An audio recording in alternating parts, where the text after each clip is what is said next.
Hey everybody, I'm Andres, I'm Scott. I'm Abe.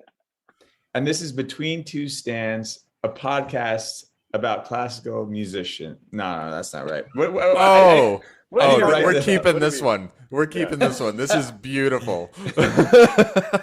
classical Classical musicians musicians podcasts podcast about about classical music. classical musics. Yeah. Okay, there we go. All right, let's do it again. Hey everybody, I'm Andres, I'm Scott. And I'm Abe. and this is Between Two Stands, a classical musicians podcast about classical music. We almost lost Abe on that one. That's good. We are continuing our record of having not a clean introduction to this podcast. Yeah. I'm so happy. We're It's five not of like six, us to be right? serious. Yeah. All seriousness aside. So we get to celebrate today. The Cube at the Hall is opening back up. And That's this huge. episode is all about the Cube. And we have a special guest today. What do you think, Abe? It was a great interview. I'm really excited for everybody to hear what Storm has to say. And we're excited about the Cube. I mean, it's nice to have two, it's a very different venue than Orchestra Hall. Orchestra Hall is great. We all love it. It's amazing. But the Cube is definitely has its own, character, and it's nice to have that. Well, Wait, yeah. were you Orchestra asking Hall's- what I thought about the Cube? What do you think in general? No, Yeah. well, I have Baby Beluga stuck in my head for the 1800th time. Baby Beluga. Yeah, it's really exciting to have the Cube back. I think the DSO in general offers many different types of programming, and without the Cube, we were a little bit limited in what we could showcase and what we could offer to the community. Yeah. So it's really great to have that space back. Yeah, It's nice having a place where it's not quite as formal as Orchestra Hall, and you can kind of, it's just a little bit more of like a less intense concert experience. Well, it seems like a lot of people's first experience of the building itself is coming to a show in the Cube, which I think is kind of awesome. And then maybe if they feel like it, they'll see, oh, there's the hall itself, which is gorgeous and has the acoustic perfection that we love for the full orchestra. But the Cube opens with our guest, Storm Large. And I think we can go ahead and jump into that interview, which there are a lot of expletives, but man, it was a fun conversation. Yeah, very, very fun. She's extremely entertaining. Even before we started recording, I was like, this is going to be one of my favorites. Yeah, it was a lot of fun. Yeah, watch out for the expletives, but if you could take that, enjoy it. Welcome, Storm Large. Thanks for joining us. Oh, it's so incredible to have you. Thanks for being Thank you here. for being. I love being had. So we have a tradition on this podcast, which is we ask the same first question to every guest. And that question is, what's on your stand right now? Or what are you working on? What's on my stand? Yeah. The music stand. Yeah. Oh, I want to learn the Ukrainian national anthem. We just That's played on my it. docket. I'm gonna start. Oh, you did? Awesome. I Yeah. want to learn it, and I'd like to start incorporating it. It's I've only heard it sort of partially in some of the war correspondence and some of the footage, and it's like a national anthem. It's like it swells in the chest, and I'm absolutely fucking outraged and disgusted, like all of us are, and terrified at what's happening. Yeah. And was actually like thinking of starting. I asked a friend of mine who's in the military. He's retired military, but he's younger. And I asked him, I go, is it against the law or like considered I don't know, treasonous or I don't know, military law if somebody who's militarily trained in the United States goes and fights for the Ukrainians, goes and helps, or at least in humanitarian aid, and providing support at the Polish border or at the the Romanian border. And he said, no, it's not. He said, it's not against the law.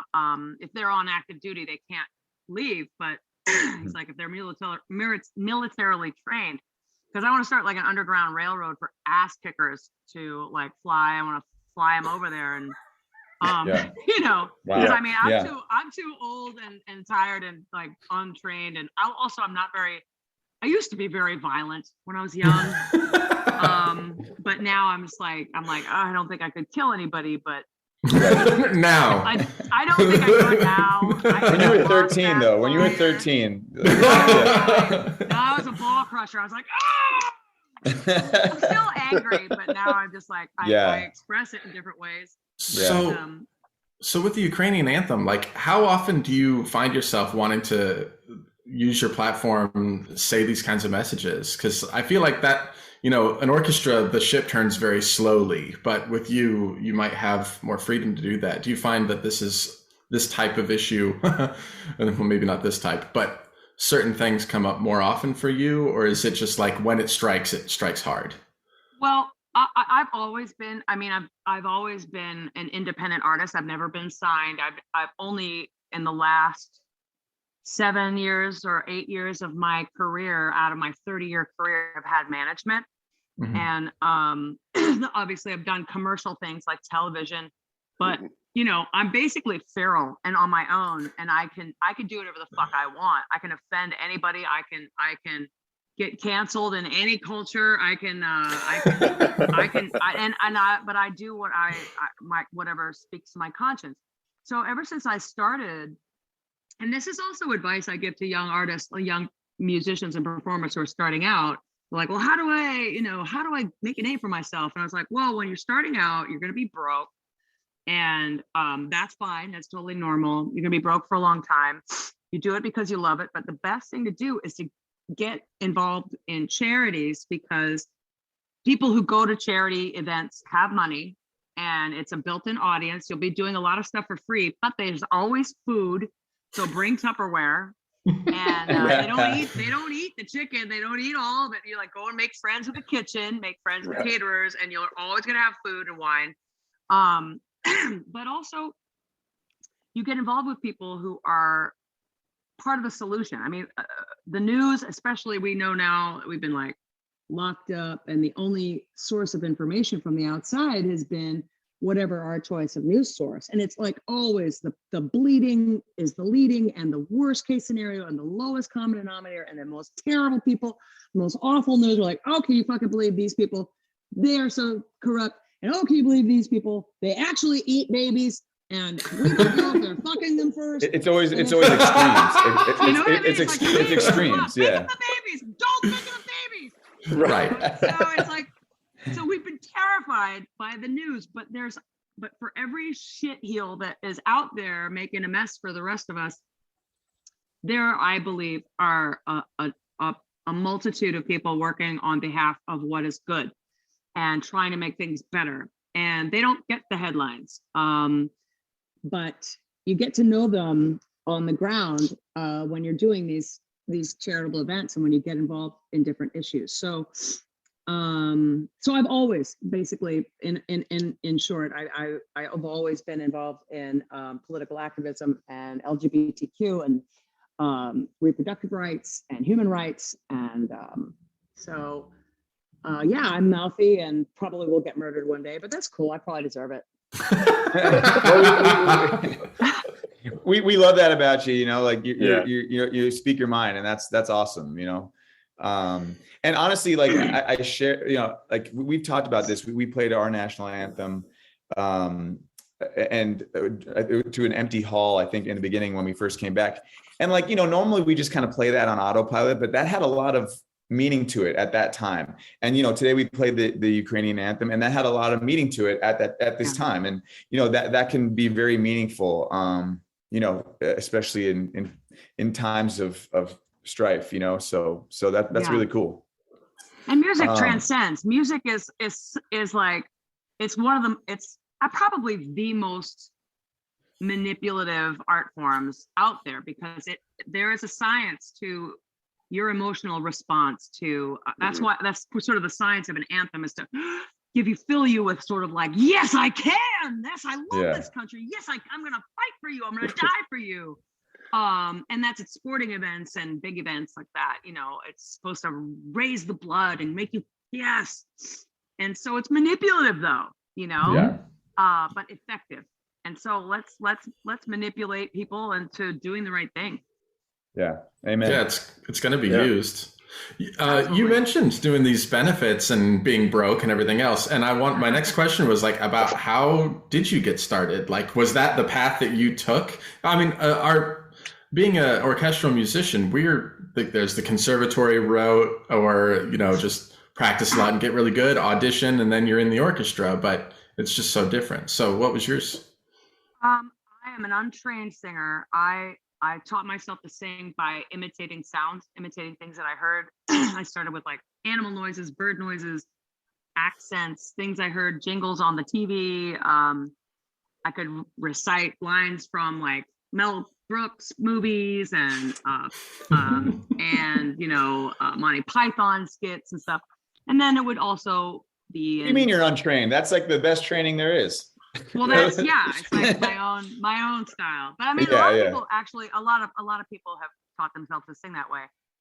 But what happened was I was just really lonely, and I had a pretty tough childhood, and not tough like, you know, locked in a basement or kept in a box or whatever, thrown out of a window. You know, there's a lot of people with some seriously tough stories, but I didn't have love and affection. It was a very insecure, intensely lonely childhood. And so I did what I could to entertain myself. But when I realized, sort of on my own discovery path, that when I sang, people were surprised, and they like grown-ups, people who didn't know me would light up and be like, wow, do that again. And they found it engaging and delightful, and thought I was like, I had something good about me, as opposed to being just being in trouble, or being being in pain, being a pain in the ass, or a little punk. And so I realized, I was like, well, if I do this, if I sing, I'll never make money, but at least I'll make people happy to see me. I'll have friends, I'll have some kind of social life, I'll get laid, there's beer. And it was really kind of that simple. I wish it was some altruistic, like I wanted to express the angst of life, and I wanted to show the world its insides. No, I was like, I'm lonely, and this makes me not lonely. This makes me feel like I have something of value. It makes me feel like I'm worth something. And so that was the motivator. That's incredible in itself. I mean, you said music transcends. I think that's a perfect example. Right there. I mean, I don't think it's terribly unique. It was sort of an epiphany that happened over the lockdown. This existential sort of like, holy shit, who am I if I can't do what I do? Oh yeah. But I don't think I'm the only one that got into the artistic world, got into the performance world, to be seen, to be heard, to matter, to belong somewhere. Definitely. I mean, even though you're kind of, you know, you do a lot of solo stuff, it's a collaboration, you know, yes. like, and it's a community, and you know, even though we're all kind of do our different things, we definitely kind of, you know, I feel like we feel like this is kind of a family of some sort, you know, so I definitely understand that, you know. Yeah, musicians are weirdos, man. We are weird. Yeah, that's for sure. We are weird. It's the best kind of weird. We spend so many hours It's the best alone. kind of weird. I mean, I love how weird we are, but it's true. I mean, our lives are externally motivated, and like almost exclusively. And people are like, oh, you aren't what you do. I'm like, no, yeah, you are. When you're an artist, yeah that's who you are.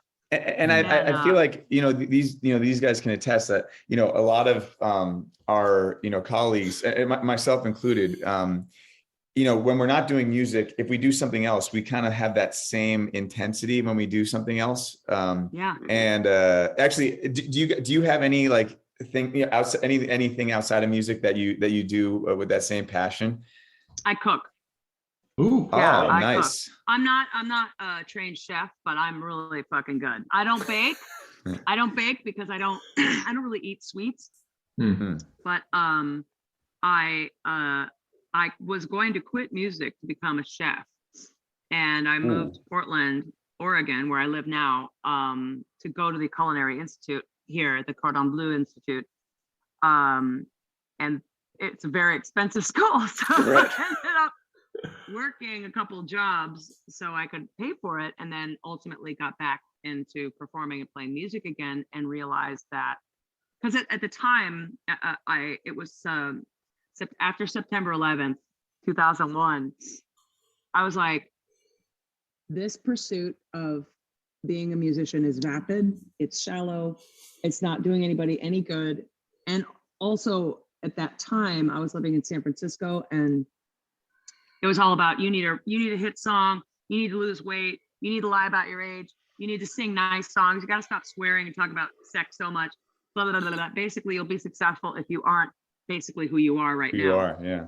Right. And so I was like, fuck this. This is heartbreaking and terrible. And it's become this terrible job where you go and you work your balls off, and everyone's like, you're amazing, except you aren't, and you're never going to get anywhere. And just if only you weren't you.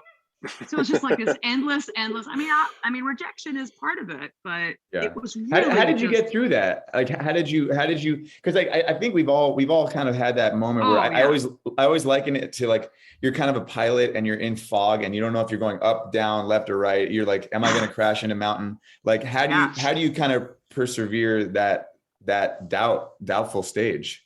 Well, I quit. I gave up. It was also September 11th. I was just like, and I need to do something that's a little more of service to my fellow man, because the world is fucked up and who knows what's going to happen.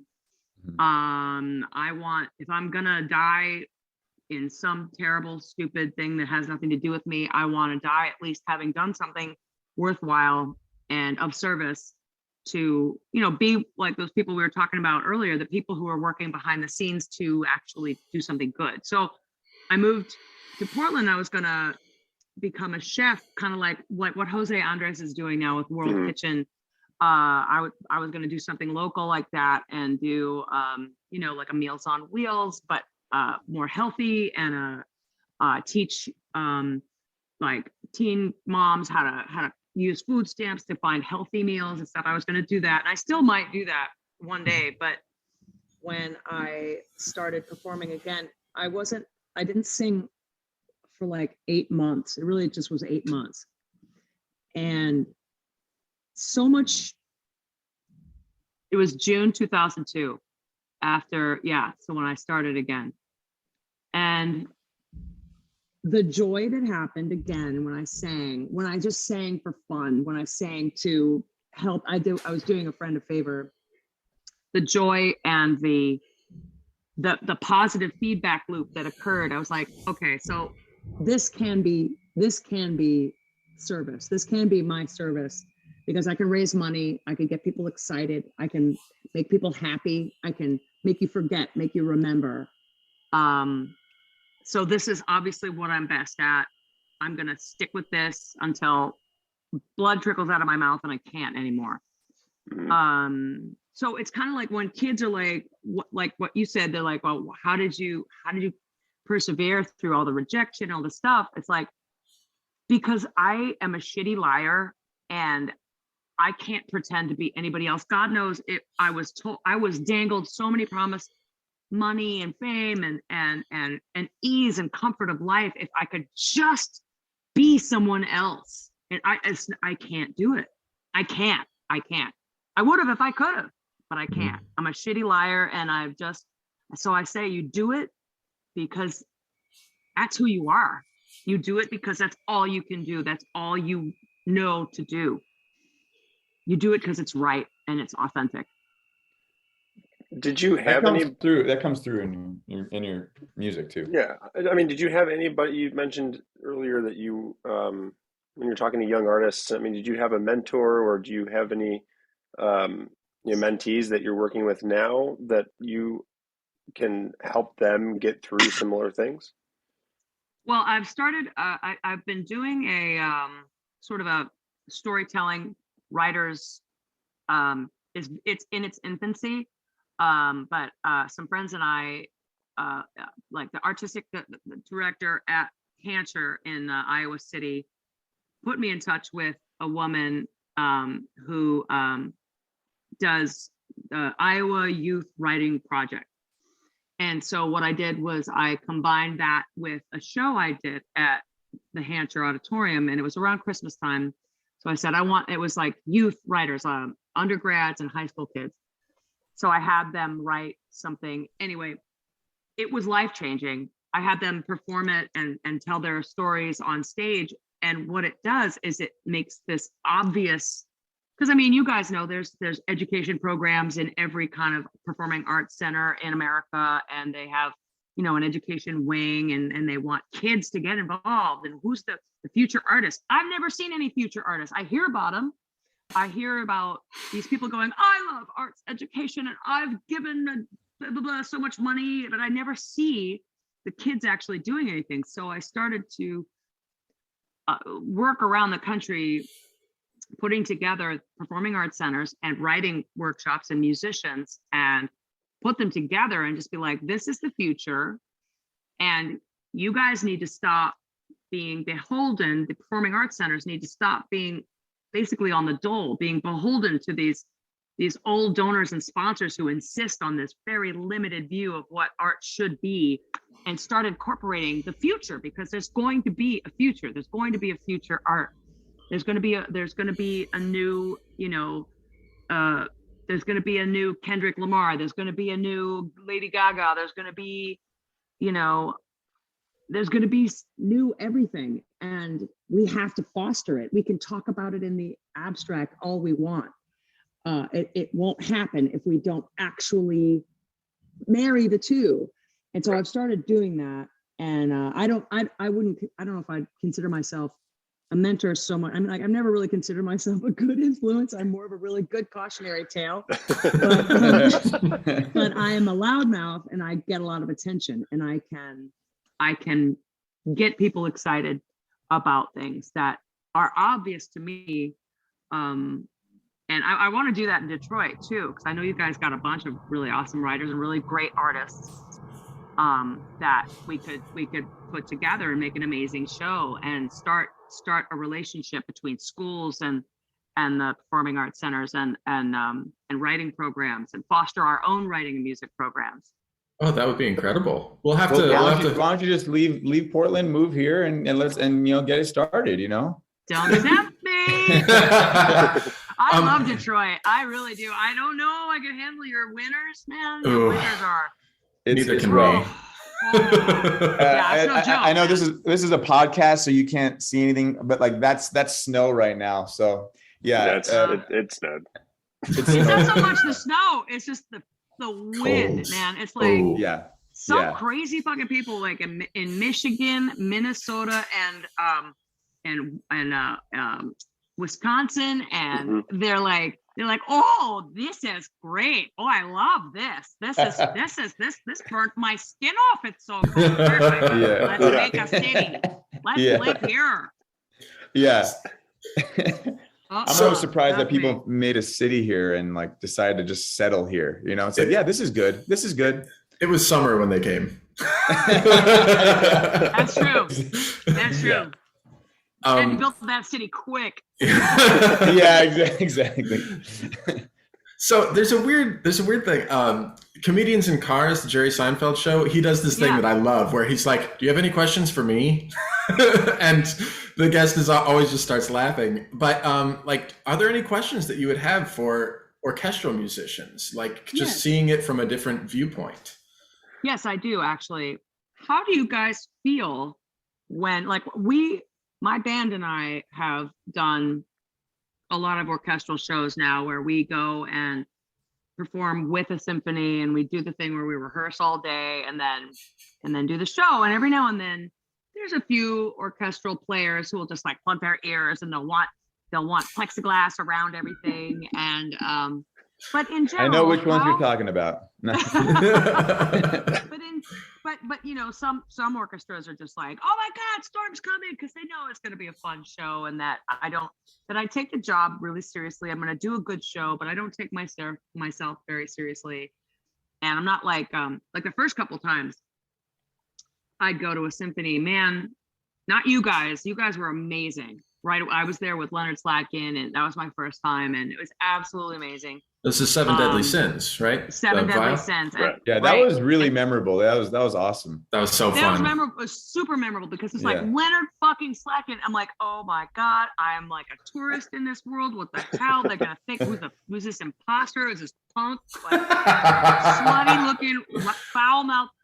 And he treated me immediately like a peer, like absolutely a respected member of the community. And not for 1 second did I feel like I wasn't welcome.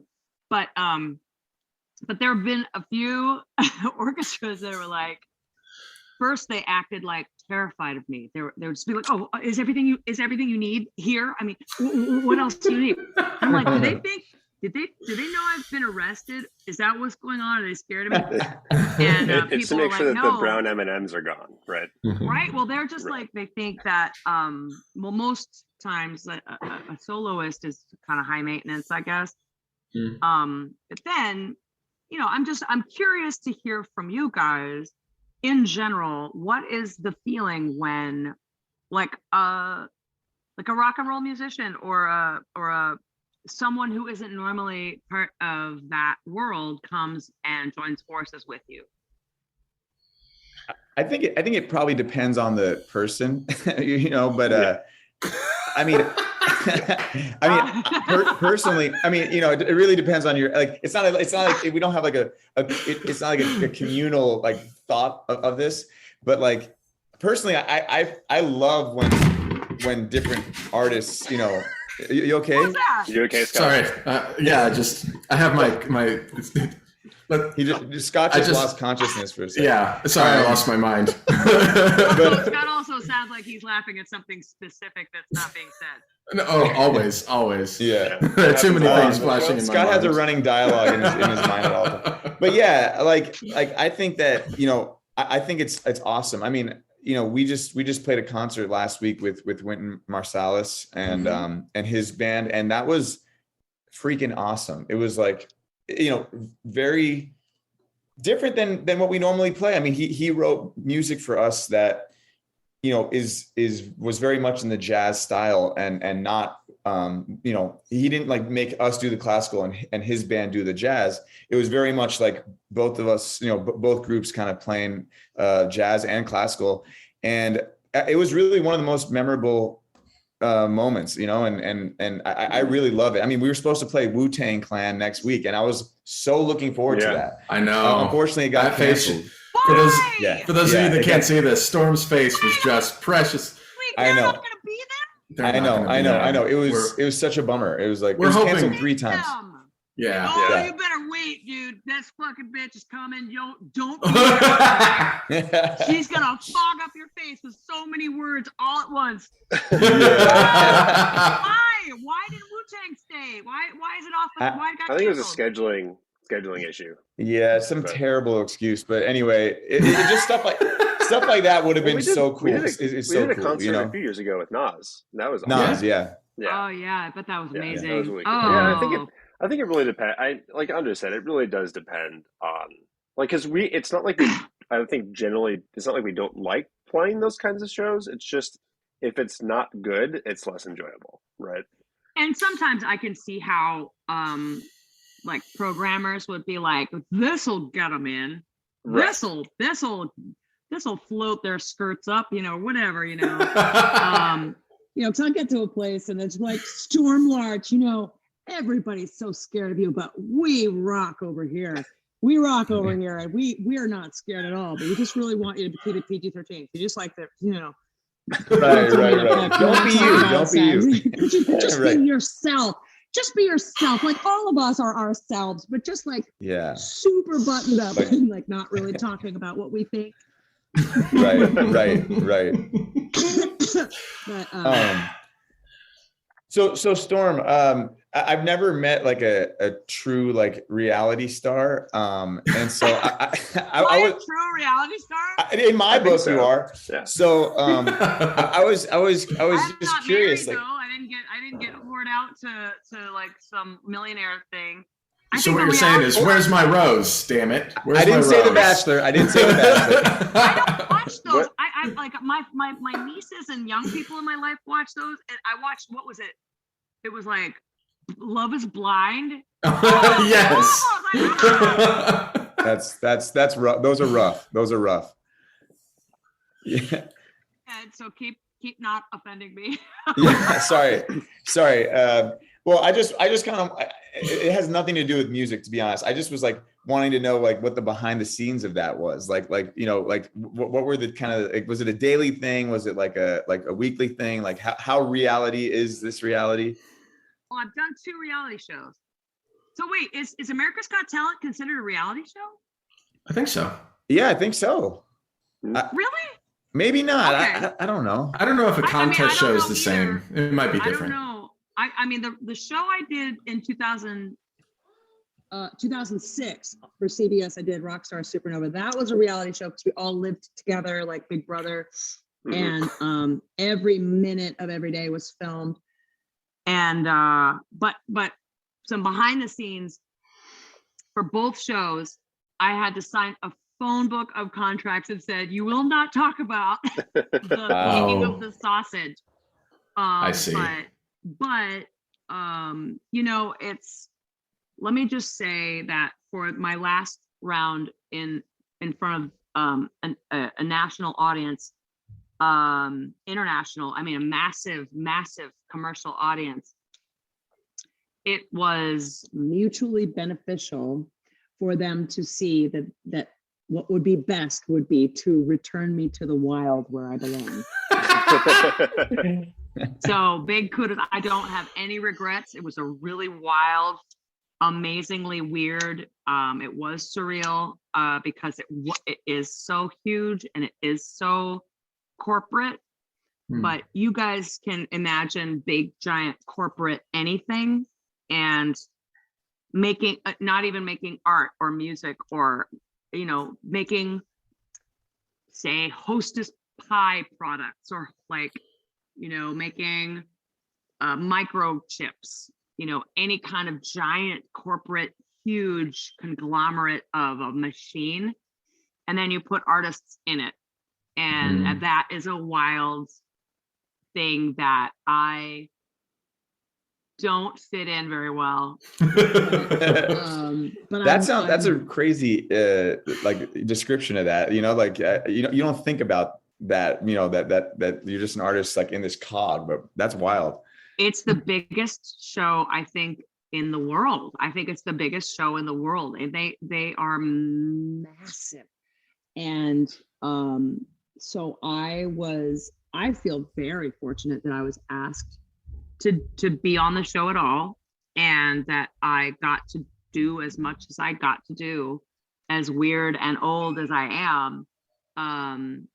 And then they let me go, and I was like, oh, thank you. That was awesome. And now I'm gonna just go back to the road, or according to them, go back to waiting another 30 years, I guess, for my big break. So I was waiting and waiting and waiting under a bridge with all these, right, you know, looking out the window longingly. Right, with all when the other is someone going to artists. Discover me? Right. Yeah. So actually, so you mentioned the road, you know, a couple times, and you know, this, you know, you played seven Deadly Sins with us, and you know, Pink Martini. You're doing so many things, so many different things, amazing things, and I just kind of wanted to know if there's any performance that stands out to you, you know, in over the many years that you've been performing, just anything that kind of like triggers a great memory. Definitely. Seven Deadly Sins with the Detroit Symphony Orchestra. I don't know if you guys know the backstory of that. I was just hearing about this today. Go for it. I want to hear you tell it. It's a crazy story. So I have always had this weird thing where I'm like, I don't go to venues until I play them. I'm like, I'm never going to go to the Fillmore to see anything until I'm asked to play there. And then I played there. And then it's not like a magic spell, but I'm just like, I want to see it for the first time from the stage. And it's sort of like a little thing in my head. And that was true of Carnegie Hall. Never been to Carnegie Hall, seen it, but never in my life, ever. I mean, I didn't even think I was going to live this long. So anyway, so I was asked to be the diva, the singer, the soloist for Spring for Music Festival with the Oregon Symphony. It was going to be the Oregon Symphony's command performance at Carnegie Hall for Spring for Music, because they just crushed it the year before. And we have a great orchestra. And I had, with Thomas Lauderdale, I had raised a bunch of money for them the year before to get the orchestra there. And so the following year, they asked me to be the soloist. And I was just like, holy shit, oh my God. Wow, okay, yeah, amazing. Yes, of course. And then Thomas Lauderdale and I started talking about, okay, we got to raise money again to get the orchestra out there. And we hadn't even put pen to paper. And I got a call from Thomas first, but he said, Oregon's pulling out and they haven't told you yet. I'm sorry, they haven't told you yet, but they're not going to go because they can't afford it. I'm like, but we're going to raise money for them. And he's like, I know, but they're looking at their budget and they've decided that they can't do it. And they're going to call you and tell you probably today or tomorrow. And so I was at rehearsal with my band and I was like, was really disappointed, but also was like, well, who am I to think I'm going to go to fucking Carnegie Hall? I'm like, well, I'm an untrained, like wildcat, like bad reputation, like whatever. I mean, a good reputation professionally, but who knows what they think of me? Like, Google me, So don't Google me, by the way. But especially you kids now we out have there, to Google don't you. Google me. No. Well, I was young. I needed the money. You know how it goes. But anyway, so anyway, a couple of days go by, and the disappointment sort of wearing off. And I was driving somewhere. I was on the highway, and the director for Spring for Music Festival called me personally and said, hey, I just wanted to let you know that how disappointed we are that Oregon pulled out of the festival. And I said, yeah, it's okay. And I get it. It's a lot of people. It's a lot of money. It's a lot of hotel rooms. But thank you so much, for calling me. That's weird. And they said, well, we're actually really disappointed, most particularly because we were really looking forward to having you in the festival. And I was like, me personally, me? And he said, yeah. And so we had a meeting today, and we were hoping that you would consider maybe still coming to the festival and singing, but maybe with another orchestra. And I said, wait, you're asking me to sing at Carnegie Hall with a different orchestra? And he goes, I know that might sound like a lot. And I'm like, wait a minute, I'm driving, hold on. And I pulled over. I said, if I start swearing a lot right now, can I still sing at Carnegie Hall? And he laughed. He's like, yeah, you can swear. I'm like, fuck yeah, I'll fucking sing with the fucking Muppets. Are you kidding me? Oh my God, I get to sing at Carnegie. Carnegie Hall is calling me. And so That's amazing. They put me with Detroit, and it was the first time I was in my 40s. And I'd sung with symphonies before, but I was in my 40s, and it was the first time in my career that I ever took a moment. I remember I got off the phone with them, and I looked at myself in the rearview mirror of my car, and I was crying, and I just said, Storm, you did this. This is your hard work. This is your talent. This is your professionalism. This is your perseverance. You did this. Feel good about it. Feel good about it.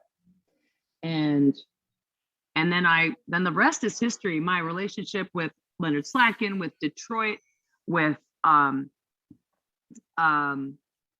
just with the city and with the Symphony Hall. I mean, no diss to Carnegie Hall. Symphony Hall sounds 1,000 times better in terms of, you know what I mean? Oh my God. It's beautiful. It's a Yeah, great really hall. There was a church. Special place. It used to be, it was a church there before, right? And it was vacant for a while. It was like the orchestra hall that was built for us, and then we left. And then it was a jazz hall. Apparently, when you were on stage, you could see the sky from the stage. That's like how like dilapidated it was, because like the roof well, I mean, was. that whole area. When I first came there, you know, Coach who works security. Mm. He's like my daddy. I love Coach. And Yeah. so Wait, are you talking about Coach- Norris? It's got to be Norris. Norris. Yeah, Oh, okay. Norris is Yeah. the man. Yeah. He's like my daddy. And anyway, he's already picking out a suit. I know he's already picking out his finest suit to come to the show. I love that man so much. Oh yeah. But anyway, it was the first time there, and I'm at rehearsal. I'm hungry. Everybody's doing something else. And I start walking out the back, right by Coach Norris, and he goes, "Where are you going?" I go, "Huh? I'm just gonna go get some food." I saw like, this was before Whole Foods. This one shit is still fucking raw. And so he goes, "Where you going?" I'm like, "Well, there's a store I saw like 7 blocks, something down the road." He goes, "If you see anything strange, you turn around and you come back."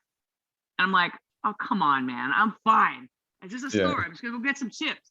He's like, "You see anything strange, you turn around and you come back." And I was like, "Oh yeah, well, the white girl can't walk through the city. Ooh." I fucking got a half What'd a you block see? away What'd you from- see? I got a half a block away from Symphony Hall. And there was a guy losing an argument with a shopping cart that was upside down. His pants were around his ankles. Like, "Ah!" He's screaming at the shopping cart. And I'm like, "I'm not turning around. I'm not turning around." And people were like, "Hey, lady." And they're like these crazy, like, people like running through the streets. And they're like, nothing. And then I'm like, fuck, just get to the store. I get to the store. There's no food in the store. There's just like a bunch of more crazy people in the store. I'm like, "I just want some fucking chips. I just want some chips." They sell crazy people. There was nothing in the shelves. And there was like some beer, and like there was some cigarettes, and there was no food. I'm like, "Oh my God." And I turned I'm like, I am a sheet. And I come back and I'm like, and he's like, "Did you see anything strange?" I'm like, "No, I'm fine." Oh my God. That is amazing. Norris. Norris, man, he's like a sage. Oh, I love him. He's I the best. absolutely love that man. Yeah. And also Teddy Abrams. That was my first time meeting Teddy. Oh, and yeah, Teddy. Super Oh, Fancies. Yeah. He's crushing it in Louisville. God, Yeah. he's No amazing. kidding. See Yeah, his I love career it. path. It's amazing. Yeah. Storm, we cannot wait to have you here in Detroit. This has can't been wait to be such here. a pleasure. Yeah. I mean, Thank you so much. Yeah. Thank you for joining us. Really, we're looking forward to it. can I ask My pleasure. one very quick question just to end on? Yes. What's your favorite Mel Brooks movie? Oh God, it's a lot. Let's see. Probably Young Frankenstein is probably my favorite. Young Frankenstein and Blazing Saddles in a Tie. Oh Yeah. yeah. That Blazing Saddles great. like could not be made today. Oh, absolutely. No, not. no, It's amazing. It's so good. It could be Yeah. made, but it's so good. Oh, I love that movie. Oh God, Gene Wilder. Oh. I know. And Madeline Kahn, just like the most talented fucking people in the world. Yeah, what a voice on Yeah. her. Oh God, and then everything. But anyway, I look forward to seeing you guys so much. Yeah. Give my love to Coach Norris and tell him I'll be Definitely. there soon. And I'm Awesome. waiting for We my love you. Looking forward to non-COVID having you. Yeah. Love you guys. Later. Thank You too. Bye. Thank you See for you joining soon. us. Take care. Of course. As a special addition to today's Between Two Stands, we have a couple samples from our upcoming Cube performers. Firstly, known for explosive and immersive live music performances, BLKBOK engages audiences with his incredible talent and channels his experience from sharing the stage with the world's biggest performers. Here's a clip of some of BLKBOK's music. This is The King's New Drip.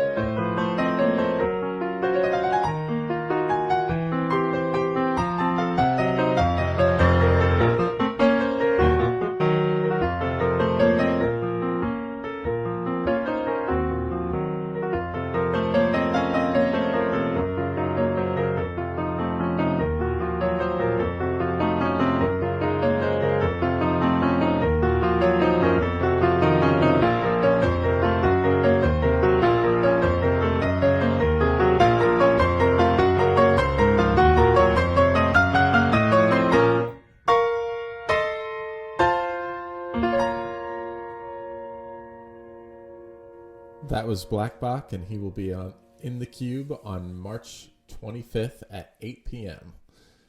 Another performer we have will be for the poetry and music HERSTORIES.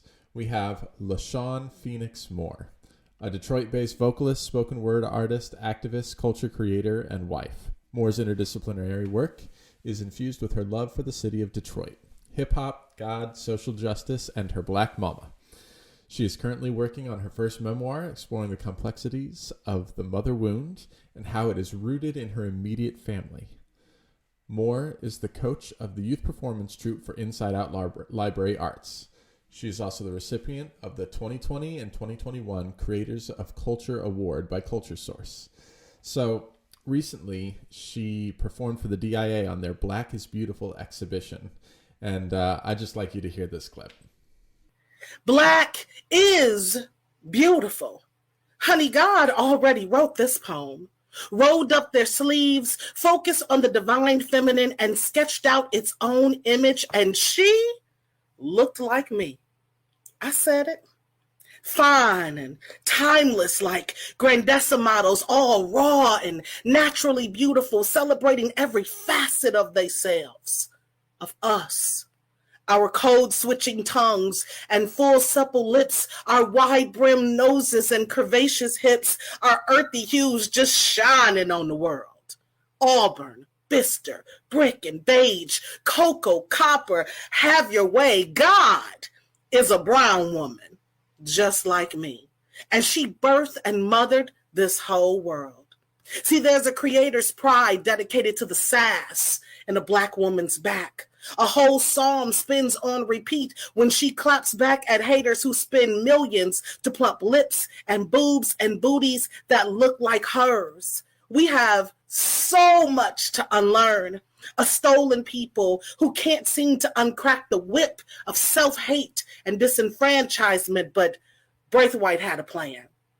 See, he altered nothing when he shot images of the soul of us, showed Black women full of glory, holy to gaze upon, in our own skin, no additives, no preservatives, just gorgeous, original, nappy, uniquely putting the hue in human. Black is masterpiece, is worthy, is genius, is exemplary, is powerful, is inventive, is exotic, is proud, is divine, is source, is creator, is beautiful.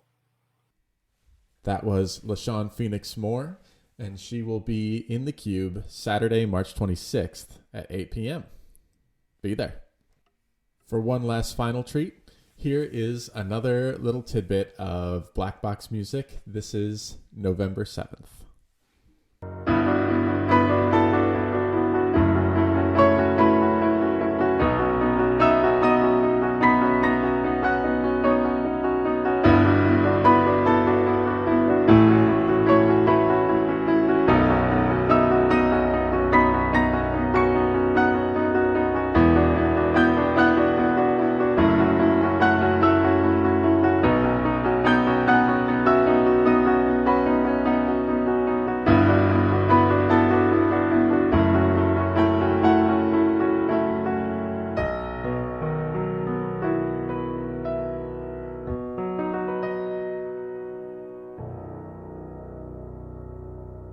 Man, it's so fantastic to have the Cube back as like an event space. There are some other programs that are coming up that people should definitely check out. Ohm at the Max returns with a dance and spirit flow on March 26th. And we also have poetry and music with HERSTORIES Saturday, March 26th.